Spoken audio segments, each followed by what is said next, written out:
একটা ছেলে যখন একটা মেয়ের জীবনে আসে তখন ওই ছেলেটা একটা ডায়লগই দেয়, আমি সব ছেলেদের মতো না। একবার বিশ্বাস করে দেখো, কখনো ছেড়ে যাব না।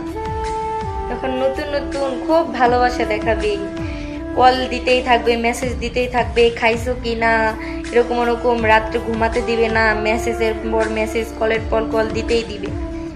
1 সপ্তাহ, 15 দিন, 1 মাস যাক, মেসেজ দেওয়া অফ হয়ে যাবে, কল দেওয়া অফ হয়ে যাবে, 2 দিন পর একটা মেসেজ।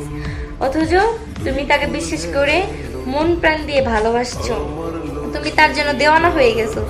কিন্তু দেখো সে, দেখো গো, ওই দিক দিয়ে আরেকটা লাইন গেট করে ফেলেছে। তো অপুরা, এখন ছেলেদের কত বিশ্বাস করো না, ঠিক আছে? বাবা মার পছন্দে বিয়ে করো, সারা জীবন সুখে থাকতে পারবে। আর একটা ছেলেকে বিশ্বাস করার আগে তার পিছের অতীত, সামনের অতীত তাকে জেনে নাও, যে ছেলেটা কেমন, ভালো নাকি খারাপ। বুঝতে পেরেছো?